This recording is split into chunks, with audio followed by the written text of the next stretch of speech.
اساتذہ کرام، سامعین نظام اور میرے عزیز بھائیوں، دنیا اور آخرت میں تمام طرح کی کامیابیاں، بلندیاں، ترقیاں، سعادت و مسرت اور کامیابی و کامرانی مومن اہل علم کے لیے ہے۔ سورۃ المجادلہ آیت نمبر 11 میں اللہ تعالیٰ نے ارشاد فرمایا، میں نے اس کو خطبہ سنا کے بعد پڑھا ہے، یرفع اللہ الذین آمنوا منکم والذین اوتوا العلم درجات۔ میرے عزیز بھائیوں، آپ یاد رکھیں، زمانہ اور وقت اسی کو سلام کرتا ہے، اسی کا استقبال کرتا ہے جس کے پاس علم و ہنر کی دولت ہوتی ہے، صلاحیت و لیاقت کا سرمایہ ہوتا ہے۔ علم جب آدمی پوری محنت کے ساتھ حاصل کرتا ہے، مشقت اور جد و جہد کے ساتھ حاصل کرتا ہے، تو علم کی پختگی کے نتیجے میں اسے صلاحیت و لیاقت ہوتی ہے، اسے ایک ہنر آ جاتا ہے۔ اور جب آدمی کو علم میں پختگی حاصل ہو جائے، مہارت ہو جائے اور ایک ہنر حاصل ہو جائے تو دنیا میں کامیابی کے اسباب پیدا ہو جاتے ہیں، دنیا میں تمام ترقی کے ذرائع پیدا ہو جاتے ہیں۔ اس لیے آپ تمام لوگ خوب محنت سے علم و ہنر حاصل کریں۔ جب آپ محنت سے اپنی تعلیم کو حاصل کریں گے اور ہنر حاصل کریں گے تو گھبرانے کی کوئی بات نہیں ہے۔ دنیا کی کامیابی چل کر کے آپ کے پاس آئے گی، دنیا کی تمام ترقیاں آپ کی قدم بوسی کرے گی، اور ہر طرح کی آپ کو راحت و آسانی ملے گی۔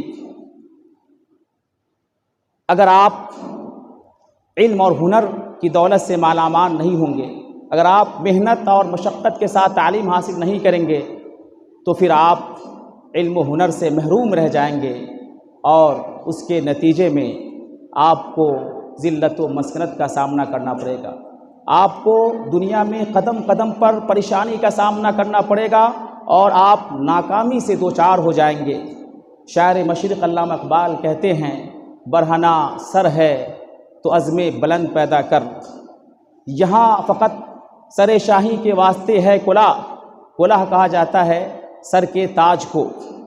اگر آپ کا سر کھلا ہوا ہے، ننگا ہے، تو کامیابی کا تاج اسی وقت آپ پہن سکتے ہیں جب آپ شاہین صفت انسان بنیں گے، آپ کے اندر بلند ہمت ہوگی، آپ کے اندر مضبوط ارادہ ہوگا اور آپ محنت و مشقت کے ذریعے سے علم و ہنر حاصل کریں گے۔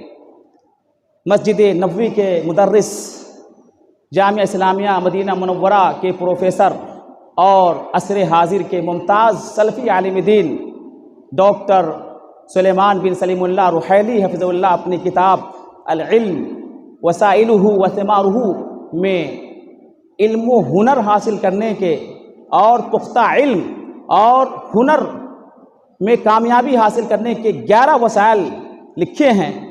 ان 11 وسائل اور ذرائع میں چاہتا ہوں کہ آپ کے سامنے 4 اہم وسائل کو بیان کروں، پیش کروں۔ چنانچہ انہوں نے سب سے پہلا وسیلہ جو لکھا ہے وہ ہے الاخلاص، اخلاص نیت۔ اس کا مطلب یہ ہے کہ آپ اپنی نیت کو، اپنے ارادہ کو رضائے الہی اور خوشنودی رب کی تلاش و جستجو میں لگا دیں۔ آپ کی زندگی کے جو بھی اعمال ہیں، جو بھی افعال ہیں، تمام امور و معاملات کو، تمام حرکات و سکنات کو آپ اللہ تعالیٰ کی رضا اور خوشنودی اور مرضی رب کی طرف موڑ دیں۔ ان تمام چیزوں کا رخ اللہ تعالیٰ کی رضا کی طرف آپ پلٹ دیں۔ آپ اپنی زندگی کے ہر کام سے اللہ تعالیٰ کی رضا چاہیں، اللہ تعالیٰ کی خوشنودی چاہیں، اللہ تعالیٰ کی خوشنودی کی طلب، چاہت و محبت بڑی مشکل سے حاصل ہوتی ہے. یہ آسان کام نہیں ہے بلکہ بڑا دشوار اور نہایت ہی کٹھن کام ہے.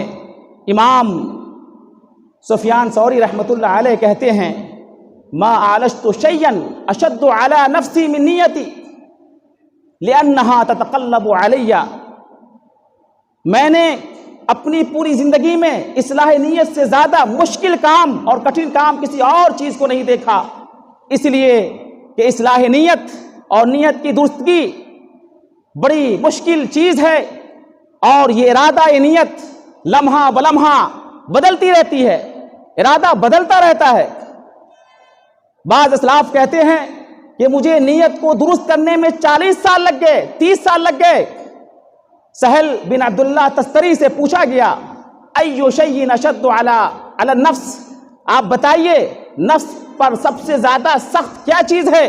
تو انہوں نے کہا الاخلاص، لأنہ لیس لہا فیہ نصیب. نفس پر سب سے زیادہ سخت چیز اخلاص ہے، اس لیے کہ اخلاص میں نفس کے لیے کوئی جگہ نہیں ہے، کوئی حصہ نہیں ہے. اس لیے آپ اپنی زندگی کو اللہ تعالیٰ کی رضا کے لیے وقف کر دیں. زندگی کے جو بھی کام ہیں ان کا بنیادی مقصد اللہ تعالیٰ کی رضا ہونی چاہیے، اللہ تعالیٰ کی خوشنودی ہونی چاہیے. اگر ایسی چیز ہے، اگر آپ نے اپنی زندگی کا اصلی مقصد، بنیادی ہدف اللہ کی رضا کو بنا لیا ہے، تو تمام طرح کی عزت و شہرت، مال و دولت اور جاہ و حشمت خود بخود ملے گی. اس کے لیے جتن کرنے کی کوشش کرنے کی ضرورت نہیں پڑے گی، اس کے لیے محنت کرنے کی ضرورت نہیں پڑے گی.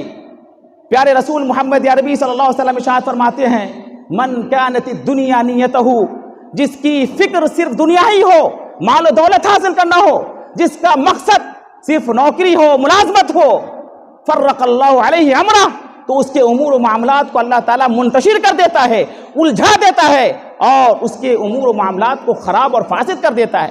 وجعل فقرہ بین عینیہ، اور اس کی نگاہ کے سامنے اللہ تعالیٰ محتاجی کو رکھ دیتا ہے.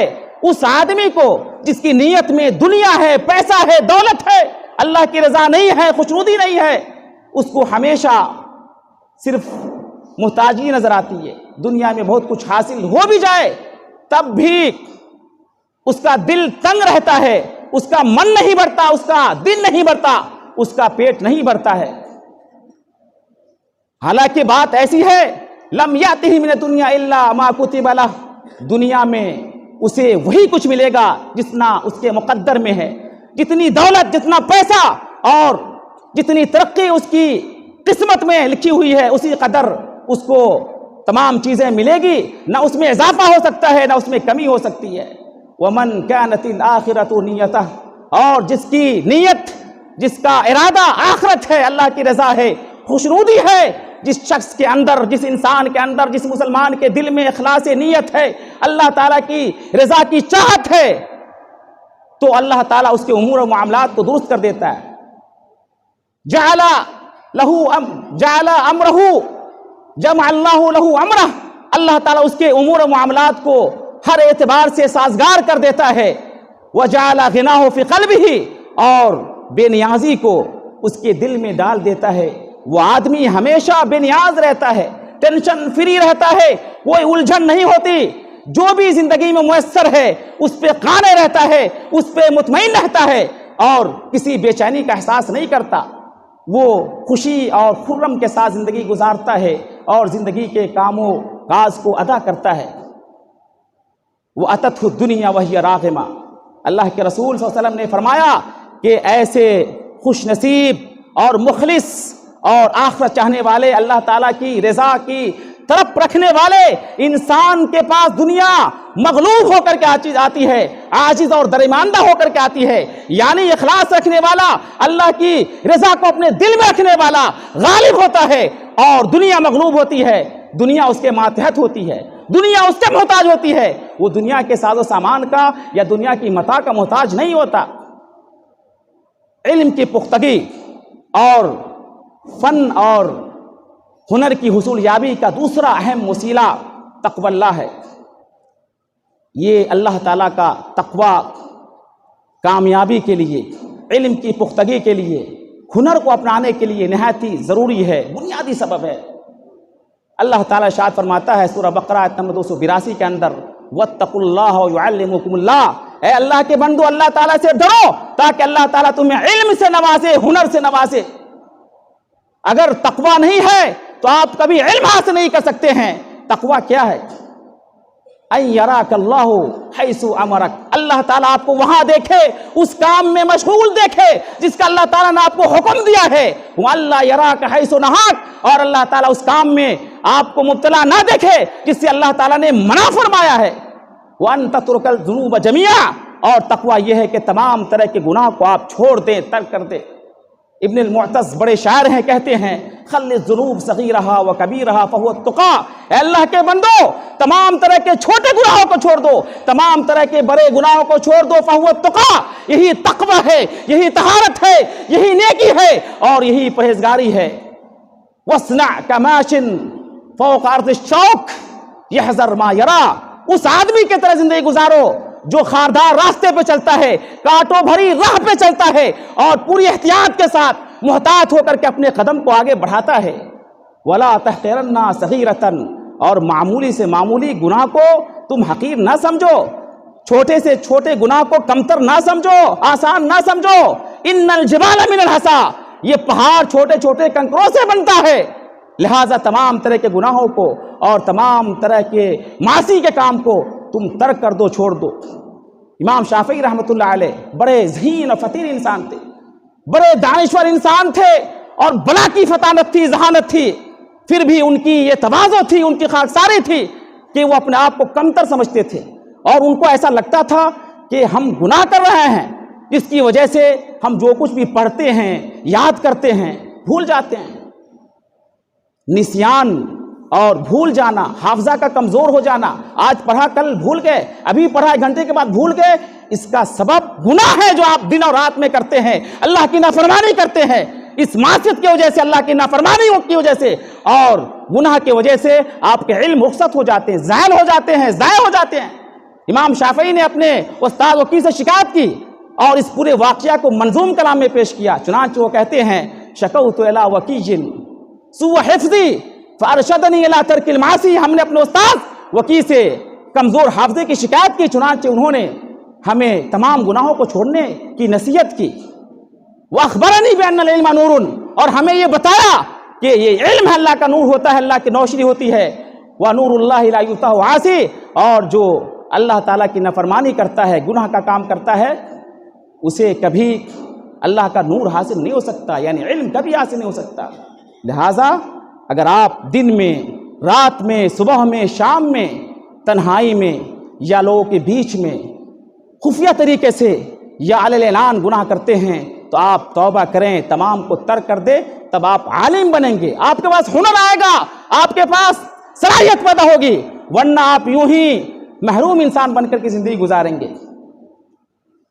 تیسری جو اہم چیز ہے علم کی پختگی کے لیے اور ہنر کی حصولیابی کے لیے، وہ ہے العمل بالعلم، علم کے مطابق عمل کرنا۔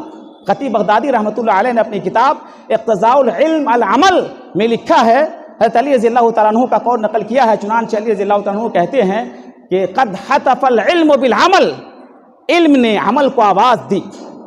اگر فَإِنْ أَجَابَ إِلَّا ارْتَحَلَ، اگر عمل نے علم کی آواز پہ لبیک کہا، اگر عمل نے علم کا ساتھ دیا تو علم ٹھہرتا ہے، علم باقی رہتا ہے، محفوظ ہو جاتا ہے، ذہن و دل میں راسخ ہو جاتا ہے۔ وَإِلَّا ارْتَحَلَ، ورنہ علم رخصت ہو جاتا ہے۔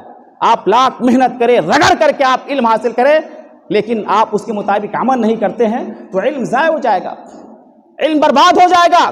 یہی وجہ ہے کہ اللہ کے رسول صلی اللہ علیہ وسلم جب صحابہ کو تعلیم دیتے تھے، علم دیتے تھے، تو ساتھ ساتھ میں عمل کی تاکید بھی کرتے تھے۔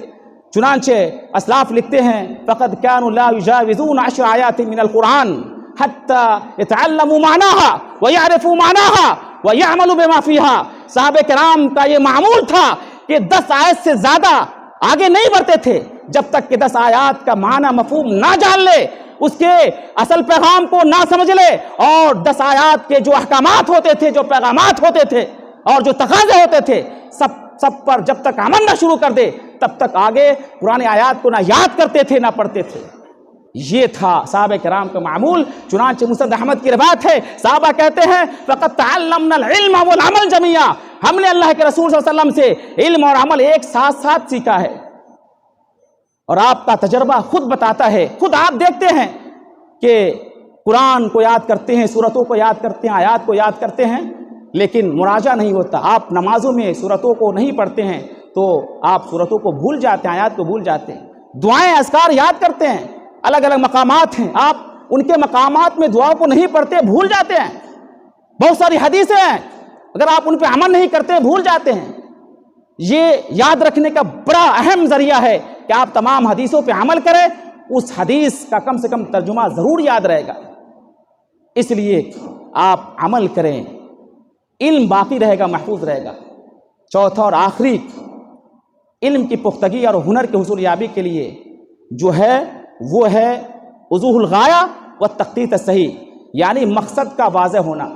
آپ کا مشغلہ پیشہ تعلیم ہے، آپ کا مقصد کلیئر ہونا چاہیے، واضح ہونا چاہیے، اور آپ کا منصوبہ سامنے ہونا چاہیے۔ آپ اپنے مقصد کی حصول یابی کے لیے پلاننگ واضح کر لیں۔ آپ جس راہ میں ہیں اس راہ کی منزل واضح ہونی چاہیے، اور جس طریقہ پر آپ چلیں گے، جس راستہ پہ چلیں گے، جو آپ کا نمونہ ہوگا اس کو بھی واضح ہونا چاہیے۔ بہت سارے طلبہ ہیں، جب آپ پوچھیں گے کہ ماذا تريدون وماذا تبغون من العلم، تم کیا چاہتے ہو علم سے، تم پڑھ کے کیا کرنا چاہتے ہو، تو کہتے ہیں لا ادری، میں نہیں جانتا۔ بعض طلبہ کہتے ہیں اريد ثواب اللہ، اللہ تعالیٰ کا ثواب چاہتا ہوں، اللہ کی رضا چاہتا ہوں۔ ٹھیک ہے، اللہ کی رضا خوشنودی یہ تو بنیادی مقصد ہے، لیکن آپ کا وہ کون سا میدان ہوگا، کون سا پلیٹ فارم ہوگا، وہ کون سا آپ کا فل ہوگا جس کے ذریعے سے اللہ تعالیٰ کی رضا چاہیں گے، اللہ تعالیٰ کی خوشنودی چاہیں گے۔ دنیا کا کوئی نہ کوئی پلیٹ فارم تو ضرور ہوگا نا۔ آپ کیا بننا چاہتے، آپ کون سے کام کر کے، آپ کس ذمہ داری کو ادا کر کے، کس کارناموں کو انجام دے کر کے اللہ تعالیٰ کی رضا چاہتے ہیں، یہ آپ کا مقصد ہے، آپ کا ہدف ہے۔ آپ کا ٹارگٹ سچ ہونا چاہیے، آپ کا ہدف اور مقصد واضح ہونا چاہیے۔ ساتھ ہی ساتھ آپ اس مقصد کو کیسے حاصل کریں گے اس کے لیے روڈ میپ ہونا چاہیے، پورا نقشہ ہونا چاہیے، پوری منصوبہ بندی ہونی چاہیے، پلاننگ ہونی چاہیے۔ جو طلبہ نہ اپنا مقصد واضح کرتے ہیں، نہ اپنا منصوبہ بناتے ہیں، اس کا حال اس پرندہ کی طرح ہے جو پرندہ ہر دن الگ الگ شاخ پہ بیٹھتا ہے، اور جب وہ لوٹتا ہے تو بہت معمولی سرمایہ ہوتا ہے۔ اس آدمی کی طرح ہے جو صحرا میں سفر کرتا ہے، نہ کوئی ڈائریکشن ہوتا ہے، نہ کوئی سمت ہوتی ہے، نہ چلنے کی کوئی جہت ہوتی ہے۔ وہ آدمی بھٹکتا ہوا چلا جاتا ہے، اور بھوک اور پیاس کی وجہ سے آدمی مر جاتا ہے، ہلاک ہو جاتا ہے۔ لہٰذا علم کی پختگی کے لیے اور ہنر کی حصول یابی کے لیے ضروری ہے کہ آپ کا مقصد واضح ہونا چاہیے، آپ کا ٹارگٹ سیٹ ہونا چاہیے، اور آپ کا منصوبہ بھی آپ کے سامنے ہونا چاہیے۔ بہت سارے طلبہ اس ہفتے اس کتاب کے ساتھ ہے، اس ہفتے دوسری کتاب کے ساتھ ہے، اس مہینے اس فن کے ساتھ ہے، اس مہینے اس فن کے ساتھ ہے، یعنی کوئی واضح اس کے پاس لاہی عمل نہیں ہوتا ہے۔ یہ افسوس کی بات، انتشار نہیں ہونی چاہیے، بد نظمی نہیں ہونی چاہیے، اور سب کچھ منظم ہونا چاہیے، سب کچھ ڈھنگ سے ہونا چاہیے، تب جا کر کے علم پختہ ہوگا اور آپ کو ہنر آئے گا۔ جب آپ ان چاروں وسائل کو اپنائیں گے، اختیار کریں گے، تو انشاءاللہ العزیز آپ علم و ہنر کی دولت سے مالا مال ہو جائیں گے، اور تمام طرح کی کامیابیاں آپ کے قدم بوسی کرے گی، اور تمام طرح کی ترقیاں آپ کی قدم بوسی کرے گی۔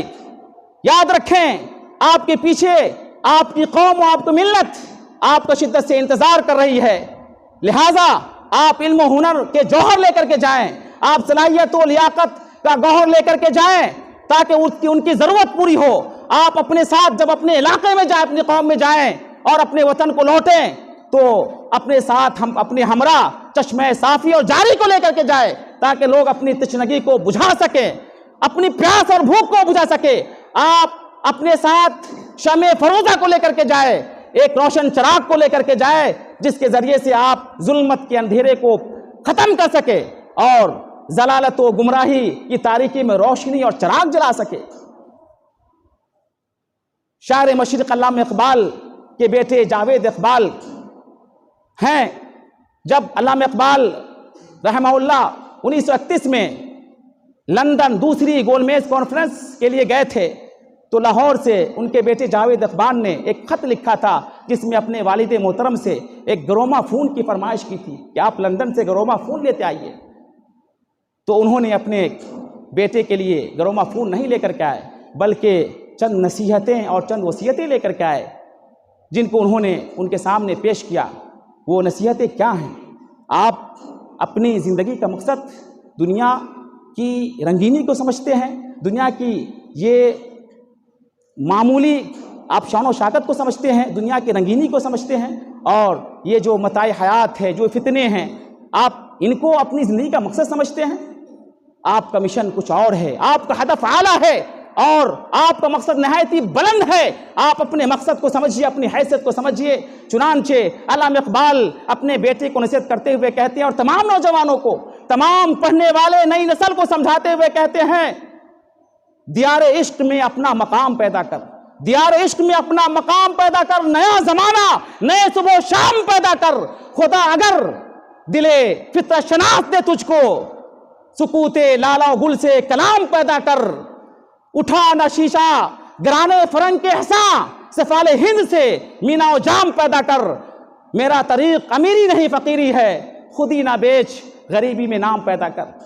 اسی مہینے 2015 میں، آج سے 10 سال پہلے، جب ہم لوگ جامعہ اسلامیہ مدینہ منورہ میں تھے تو اردو دنیا کے مشہور خطیب، آپ لوگ اچھی طرح سے واقف ہیں، ڈاکٹر سید معراج ربانی حفظہ اللہ، وہ ہم لوگ کے بیچ آئے تھے اور انہوں نے کافی اچھی نصیحتیں کی تھی اور کہا تھا کہ آپ خوب سے خوب محنت کیجئے اور علم و ہنر کو حاصل کیجئے.